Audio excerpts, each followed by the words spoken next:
నమస్కారం. సుఖీభావుకు స్వాగతం.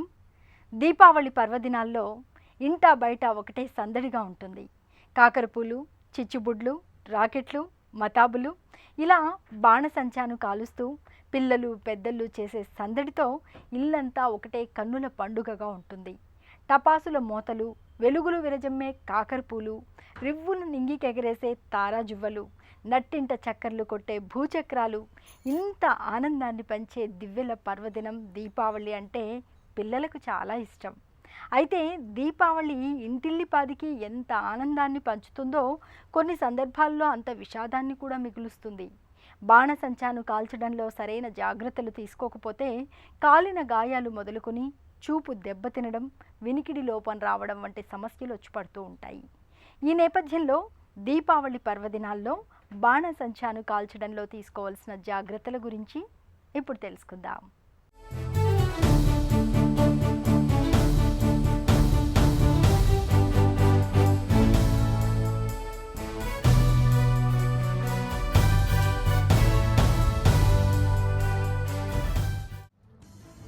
దీపావళి అంటే చీకటి వెలుగుల రంగేళి.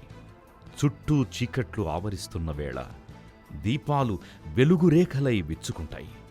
ఒకదాని పక్క మరొకటి చూడచక్కని చుక్కల వలె కొలువు తీరతాయి. ఆకాశంపై అలిగిన నక్షత్రాలు నేలమీదకు దిగినట్టు. అలా వచ్చేయడం వల్ల నింగినిండా చిక్కని అమావాస్య చీకట్లు ముసురుకున్నట్టు అనిపిస్తుంది. చిన్ని వెలుగును వెయ్యింతల కాంతివంతంగా చేస్తుంది చీకటి. చీకటిని కూకటి వేళ్లతో సహా చీల్చేసి కాంతిపూలు పూయిస్తుంది వెలుతురు. ఈ రెండింటిది అవినాభావ సంబంధం. చీకటి వెలుగు ఒకటుంటేనే మరొకదానికి ఉనికి, ఊపిరి. చిమ్మ చీకటి ఎంత కమ్మినా అది శాశ్వతంగా ఉండిపోదు. వెండి వెలుగులు ఎన్ని విరిసినా అవి కలకాలం మిగిలిపోవు. ఈ కారణం చేతనే దీపావళి మానవ జీవితానికి ప్రతీకగా నిలిచింది. మార్పు సత్యమని చాటే జయ జయ పతాక దీపావళి. అయితే ఈ దివ్యల పండగ దీపావళి ఇంటిల్లిపాదికి ఎంత ఆనందాన్ని పంచుతుందో కొన్ని సందర్భాలలో అంత విషాదాన్ని మిగులుస్తుంది. బాణాసంచాను కాల్చడంలో సరైన జాగ్రత్తలు తీసుకోకపోవడంతో కాలిన గాయాలు మొదలుకొని వినికిడి దెబ్బతినడం, చూపు మందగించడం వంటి సమస్యలు కూడా వచ్చిపడుతుంటాయి.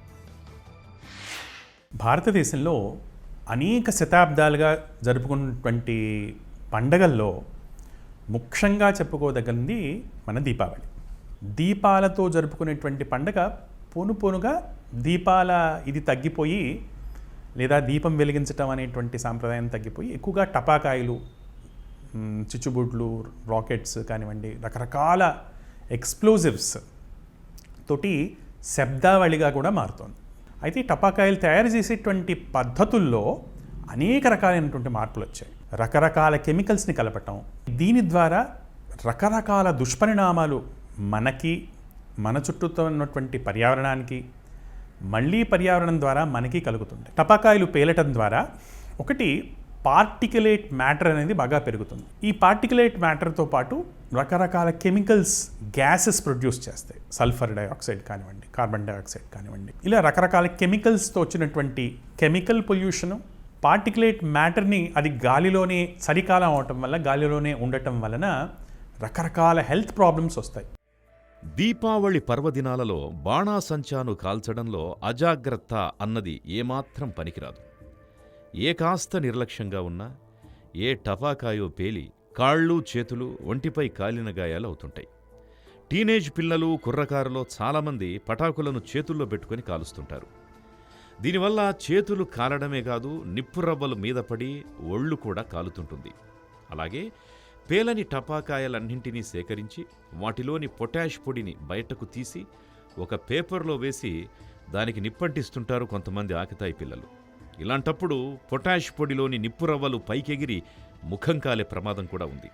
ఆపై కాలిన గాయాల తాలూకు మచ్చలు ముఖంపై మిగిలిపోయి జీవితాంతం తీరని ఆవేదనను తెచ్చిపెడుతుంటాయి. ఈ ఫైన్ పార్టికులేట్ మ్యాటర్ వలన ఆస్తమా, ఉబ్బసం లేదా సిఓపిడి లాంటి ఇమ్మీడియట్ శ్వాసకోశానికి సంబంధించిన వ్యాధులే కాకుండా గుండెకి సంబంధించిన వ్యాధుల్లో కానివ్వండి, క్యాన్సర్లలో కానివ్వండి, వీటి ప్రమేయం ఉండొచ్చు అనేటువంటి అనుమానాలు ఎప్పుడు వ్యక్తమవుతూనే ఉన్నాయి. ఇది కాకుండా బేరియం, కాడ్మియం, లెడ్ లాంటి కెమికల్స్ అవి ఎప్పుడైతే సెటిల్ డౌన్ అవుతాయో అప్పుడు అవి భూమిలోనే అలానే ఉండి భూమి ద్వారా నీటిలో కానివ్వండి, మొక్కలలో కానివ్వండి చేరి తద్వారా మళ్ళీ మనం తినేటువంటి ఆహార పదార్థాల్లో కలవటం ద్వారా ఇవి దీర్ఘకాలికమైనటువంటి క్యాన్సర్స్ ఇలా కాజ్ చేసేటువంటి ఇవి క్లియర్గా మనకు తెలుస్తున్నాయి. అయితే టపాకాయల ద్వారా మనకు వచ్చేటువంటి ఆరోగ్య సమస్యలు ఎట్లాంటివి అని కనుక మనం ఆలోచిస్తే ముఖ్యంగా దీన్ని మనం 4 లేదా 5 రకాలుగా మనం చెప్పుకోవచ్చు. మొట్టమొదటిది కళ్ళకి కలిగేటువంటి సమస్యలు.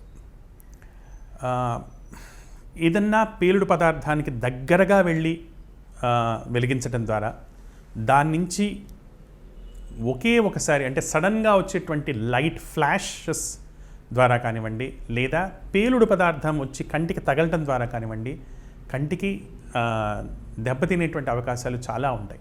ముఖ్యంగా కార్నియల్ ఇంజురీస్ అంటే కంటి బయట ప్రాంతంలో ఉండేటువంటి ట్రాన్స్పరెంట్ లేయర్ ఏదైతే ఉంటుందో దేని ద్వారా మనం ప్రపంచాన్ని చూడగలుగుతామో దానికి డ్యామేజ్ అవ్వటము, కొన్నిసార్లు దాని లోపల ఉన్నటువంటి టిష్యూస్ అంటే లెన్స్ కానివ్వండి, ఒక్కోసారి విట్రియస్ కానివ్వండి, వీటికి కూడా డ్యామేజ్ కలగటం కూడా మనం చూస్తుంటాం. దీపావళి పర్వదినాల్లో టపాసుల శబ్దాలకు చాలామందికి చెవులు దిమ్మెక్కిపోతూ ఉంటాయి. కొంతమందిలో వినికిడి కూడా తగ్గుతూ ఉంటుంది. ఇక ఒంటిపై కాలిన గాయాలు కూడా ఎక్కువగానే అవుతూ ఉంటాయి. బాణాసంచా తాలూకు రసాయనాలు కళ్ళలో పడడంతో కొంతమందికి చూపు కూడా సమస్యగా మారుతూ ఉంటుంది. ఈ నేపథ్యంలో పండుగ వేళ టపాసుల శబ్దాలు, తారాజువ్వల వెలుగుల నుంచి వినికిడి, దృష్టికి ఎలాంటి ప్రమాదాలు కలగకుండా ఉండేందుకు ఎలాంటి జాగ్రత్తలు తీసుకోవాలో ఇప్పుడు తెలుసుకుందాం.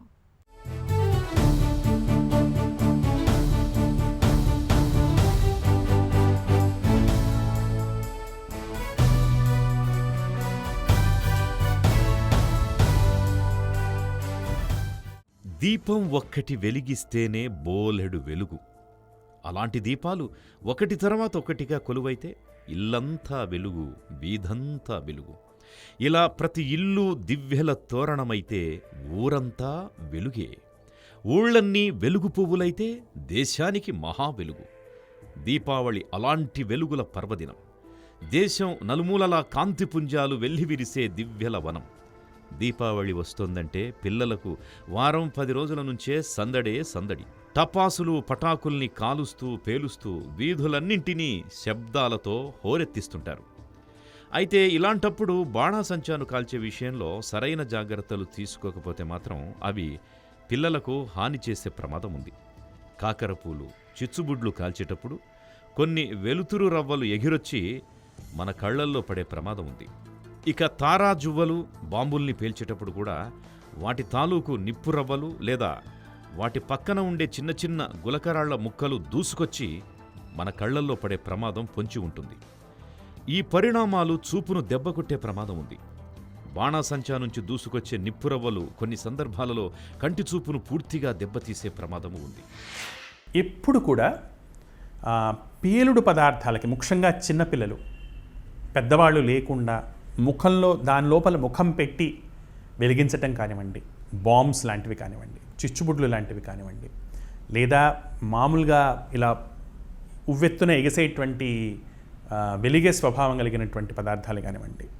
సో ఇటువంటి వాటికి సాధ్యమైనంత దూరంగా ఉండటం, కళ్ళని దగ్గరగా పెట్టుకోకపోవడం మొదటి జాగ్రత్త.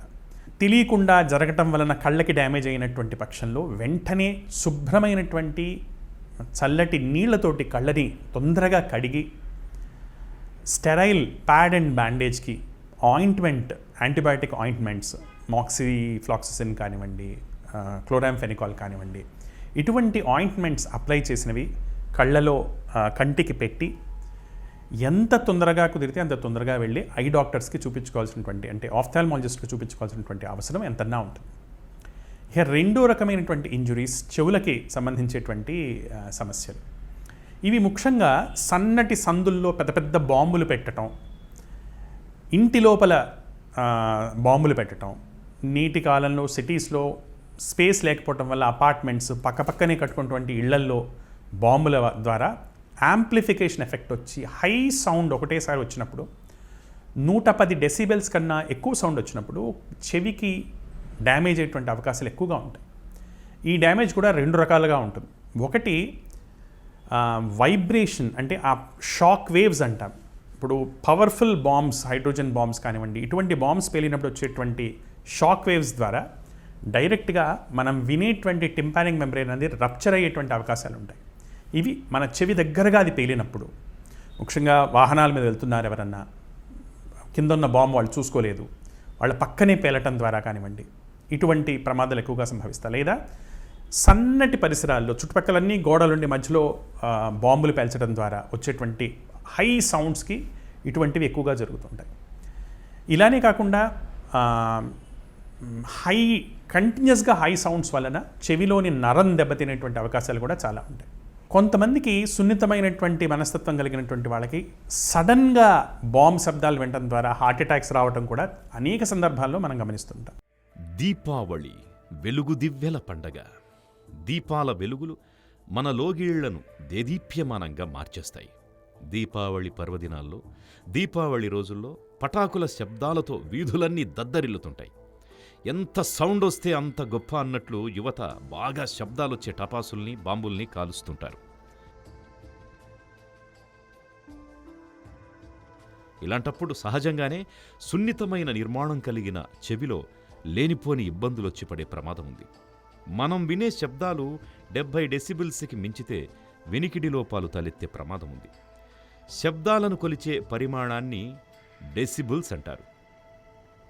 ఆకుల చప్పుడు నుంచి ఆటం బాంబు వరకు ఏ శబ్దాన్నైనా డెసిబిల్స్లో కొలవచ్చు.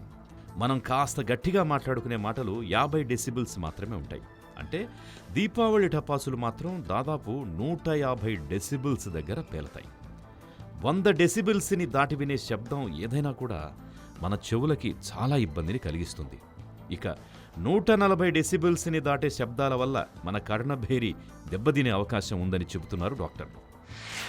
దీపావళి ఆడేటప్పుడు ఓపెన్ స్పేసెస్లో టపాకాయలు కాల్చటం, శబ్దాన్ని ఎక్కువగా పెరగనివ్వకుండా కంట్రోల్ చేసుకోవటం, బాగా శబ్దాలు చేసేటువంటి టపాకాయల్ని అవాయిడ్ చేయటం, అలానే చెవులలో కనీసం ప్లగ్స్ కానివ్వండి, ప్లగ్స్ లేని పక్షంలో దూదిని మందంగా రోల్ చేసి దూదిని చెవులలో పెట్టుకోవటం టపాకాయలు కాల్చడానికి వెళ్తున్నప్పుడు, ఇది మనం తీసుకోగలిగినటువంటి జాగ్రత్త.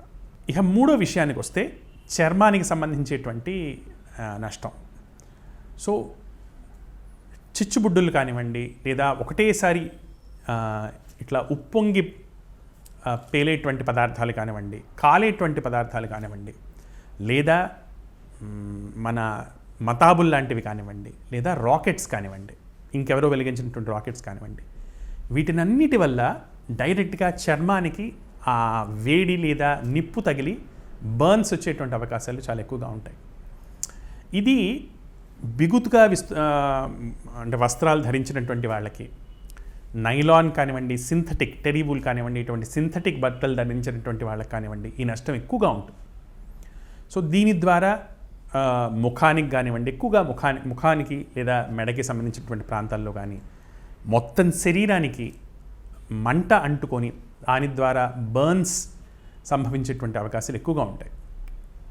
దీని బారిన పడకుండా ఉండడానికి ఫస్ట్ థింగ్ పేలేటువంటి పదార్థాలకి దూరంగా ఉండటం, మతాబులు కానివ్వండి లేదా చిచ్చుబుడ్లు కానివ్వండి మిగతా వెలిగించేటప్పుడు వెలిగించిన వెంటనే దూరంగా జరగటం, బాంబ్స్ లాంటివి పేలుస్తుంటే దాన్ని వ్యక్తి తీసి దాన్ని కొంచెం టైం ఇచ్చి మనం దూరంగా జరగటం, చేతిలో ఇటువంటి వాటిని పేల్చకుండా ఉండటం, అలానే వేసుకునేటువంటి దుస్తులు లూజ్గా ఉండేటట్టు కాటన్తో చేసినటువంటి దుస్తుల్ని ధరించటం, ఎప్పుడు టపాకాయలు కాల్చుకునేటప్పుడు మన పక్కనే పెద్ద బకెట్లో నీళ్లు కావాల్సినంత మేర మన అందుబాటులో ఉండేటట్టు పెట్టుకోవటం, ఇవి చాలా ముఖ్యమైనటువంటి విషయాలు. దీపావళి, నరక చతుర్దశి జరుపుకునేటువంటి సమయాల్లో బయట బట్టలు ఆరేసుకోకపోవటం, ఇంటి కిటికీలు మూసేసుకోవటం, ముఖ్యంగా అపార్ట్మెంట్స్లో ఉండేటువంటి వాళ్ళు పక్క నుంచి రాకెట్స్ వచ్చేటువంటి అవకాశాలు ఉంటాయి కనుక కిటికీలు మూసేసి బయట బట్టలు ఏదన్నా తగలబడే స్వభావం ఉన్నటువంటి పదార్థాలు లేకుండా చూసుకోవటం ఇంకో ఇంపార్టెంట్ జాగ్రత్త. ఇక నాలుగో రకమైనటువంటి ప్రాబ్లమ్స్ మనకు వస్తే కనుక పొగ కాలుష్యం వల్ల వచ్చేటువంటి శ్వాసకోశానికి సంబంధించినటువంటి సమస్యలు. ఆస్తమా లేదా అలర్జీస్ ఉన్నటువంటి వాళ్ళు ఒకటేసారి ఆ పొగ వల్ల కెమికల్ పొగ వలన తుమ్ములు రావటం, గొంతు పట్టేసినట్టు అవ్వటం, ఛాతి పట్టేసినట్టు అవ్వటం, దగ్గు, ఊపిరి తీసుకోవడానికి ఇబ్బంది, ఇటువంటి సమస్యలకి లోనవటం మనం ఎక్కువగా చూస్తుంటాం. ఇలాంటి సమస్యల బారిన పడకుండా ముఖ్యంగా ఈ జబ్బులు ఉన్నటువంటి వాళ్ళు సాధ్యమైనంత వరకు పొగకి దూరంగా ఉండటం, మాస్క్ లాంటివి ధరించటం, లేదా కెమికల్స్ని ఫిల్టర్ చేసేటువంటి రెస్పిరేటర్స్ లాంటివి ధరించటం, ఇవి వాళ్ళు చేయాల్సినటువంటి జాగ్రత్తలు. లేదా ఇటువంటి కెమికల్ కలిగినటువంటి టపాకాయలకి దూరంగా ఉండాల్సినటువంటి అవసరం ఎంతన్నా ఉంటుంది. దీపావళి రోజుల్లో చిన్న పెద్ద తేడా లేకుండా అందరూ బాణసంచాను కాలుస్తూ సంతోషాన్ని పొందుతూ ఉంటారు. టపాసుల శబ్దాలతో వీధులన్నీ దద్దరిల్లిపోతూ ఉంటాయి. పండుగ వేళ ఈ శబ్ద కాలుష్యం, వాయు కాలుష్యం వల్ల వృద్ధులకు, దీర్ఘకాలిక జబ్బులతో బాధపడేవారికి సమస్యల తాకిడి పెరుగుతూ ఉంటుంది. దివ్యల పండుగ దీపావళి పర్వదినాన బాణసంచాను కాల్చే విషయంలో తీసుకోవాల్సిన జాగ్రత్తల గురించిన మరిన్ని వివరాల్ని ఇప్పుడు తెలుసుకుందాం.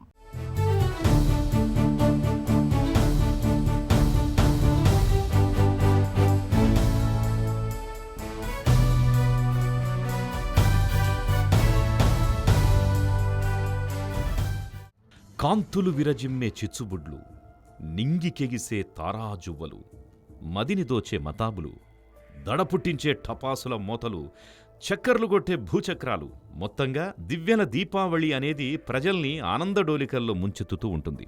అయితే దీపావళి రోజున మనం కాల్చే ప్రతి టపాకాయ ఎంతో కొంత వాతావరణ కాలుష్యాన్ని ఏర్పరుస్తుంటుంది. పటాకుల్ని భారీగా కాలిస్తే చుట్టూ పొగమేఘాలు కమ్ముకుంటాయి. బాణాసంచాలో ప్రధానంగా పేలుడు స్వభావం కలిగిన పొటాష్, సల్ఫర్ లాంటి రసాయనాలు వాడుతుంటారు. ఇలాంటప్పుడు ఇప్పటికే శ్వాసకోశ సమస్యలతో బాధపడే వారికి సమస్యలు మరింత తీవ్రంగా పెరుగుతాయి. దగ్గు, ఆయాసంతో ఉక్కిరిబిక్కిరైపోతారు. బాణాసంచాను కాలుస్తున్నప్పుడు అనుకోకుండా ఏదైనా ప్రమాదం జరిగితే వెంటనే ఏం చెయ్యాలో తెలుసుకోవడం ముఖ్యం. కాళ్ళు, చేతులు, ఒంటిపై కాలిన గాయాలైనప్పుడు మంట తగ్గే వరకు చల్లటి నీటిని పోస్తుండాలి. కళ్లలో బాణాసంచా తాలూకు రసాయనాలు పడ్డప్పుడు చుక్కల మందులు వేయకూడదు. బాణాసంచాను కాలుస్తున్నప్పుడు నిప్పురవ్వల్ని ఆర్పేందుకు నీళ్లను, ఇసుకను వెంట ఉంచుకోవాలి. ప్రథమ చికిత్స కోసం దూది, bandage, antibiotic ointment, antiseptic lotion, కత్తెర అందుబాటులో ఉంచుకోవాలి. దీపావళి సరంజామా వలన, వాటిలో ఉన్నటువంటి కెమికల్స్ వలన వచ్చేటువంటి లాంగ్ టర్మ్ సమస్యలు, మనం ఇందాక అనుకున్నట్టు కాడ్మియం, లెడ్, అల్యూమినియం లాంటి కెమికల్స్ని పర్యావరణంలో అలానే ఉండిపోవటం ద్వారా అవి మన నేలలోకి, మన నీళ్ళలోకి, మొక్కల్లోకి రావటం ద్వారా వాటి ద్వారా వచ్చేటువంటి దుష్పరిణామాలు లాంగ్ టర్మ్లో మనం ఎక్కువగా చూస్తుంటాం. ముఖ్యంగా క్యాన్సర్స్ రూపంలో కానివ్వండి, నరాల బలహీనతల రూపంలో కానివ్వండి, ఇలా రకరకాలుగా రక్త కణాల బలహీనతల రూపంలో కానివ్వండి, ఇలా అనేక రకాలుగా మనం ఈ దుష్పరిణామాలు చూస్తుంటాం. ఇది మనకి వెంటనే తెలిసే విషయం కాదు.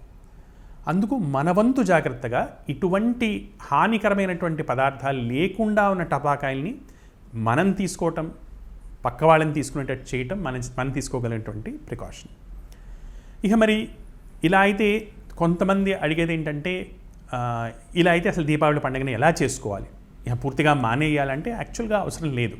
గ్రీన్ క్రాకర్స్, ముఖ్యంగా బేరియం కానివ్వండి, కాడ్మియం కానివ్వండి, అల్యూమినియం కానివ్వండి, పొటాషియం నైట్రేట్ కానివ్వండి, ఇటువంటి పదార్థాలు ఏదో పూర్తిగా తీసేసేసి లేదా బాగా తగ్గించి తయారు చేసినటువంటి క్రాకర్స్ మనకి గత 2 ఏళ్లుగా అవైలబుల్ ఉంటున్నాయి. పోయిన సంవత్సరం, ఈ సంవత్సరం కూడా.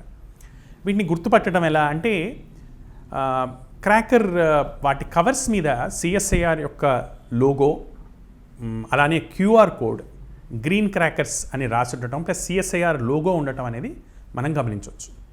సో ఇటువంటి గ్రీన్ క్రాకర్స్ని వాడటం ద్వారా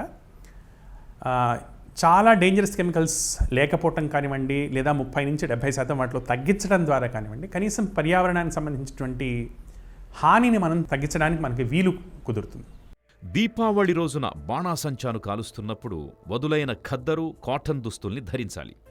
ప్రమిదలు, కొవ్వొత్తులకు దగ్గరగా బాణాసంచాను కాల్చకూడదు. పేలని టపాసుల్ని మళ్లీ వెలిగించే ప్రయత్నం చేయకూడదు. వీలైతే వాటిపై నీళ్లను పోయాలి. బాణాసంచాను మంచాల్లో, సోఫాల్లో పడేయకండి. అలాగే ఇళ్లల్లోనూ గ్యాస్ బండకు దగ్గరగా టపాసుల్ని కాల్చకూడదు. బాణాసంచాను కాలుస్తున్నప్పుడు విధిగా చెప్పుల్ని ధరించాలి. వృద్ధులు, గుండె జబ్బులు, ఇతరత్ర దీర్ఘకాలిక జబ్బులతో బాధపడే వారికి దగ్గరగా పటాకుల్ని, బాంబుల్ని కాల్చకండి. ఈ జాగ్రత్తలు తీసుకుంటే దీపావళి మన పాలిట ఆనందకేళి అవుతుంది. దీపావళి పండుగ మనకు ఆనందాన్ని పంచాలి, చిరునవ్వులతో ఉత్సాహాన్నివ్వాలి. అప్పుడే అది ఆనంద దీపావళి అవుతుంది. పండుగ వేళ ఏదైనా విషాదం జరిగితే అది కుటుంబానికి అంతటికీ ఇబ్బందే. అందుకే బాణాసంచాను కాల్చే విషయంలో తప్పనిసరిగా సరైన జాగ్రత్తలు తీసుకోవాలి. పిల్లలు బాణాసంచాను కాలుస్తున్నప్పుడు తల్లిదండ్రులు దగ్గరుండి వారిపై ఓ కన్నేసుంచాలి. సుఖీభవ కార్యక్రమానికి సంబంధించిన మీ విలువైన సూచనలు, సలహాల్ని వెంటనే మాకు రాయండి. మా చిరునామా Sukhibhava, ETV, Ramoji film city, Hyderabad 501512 లేదా sukhibhava@etv.co.in కు ఈమెయిల్ చేయండి.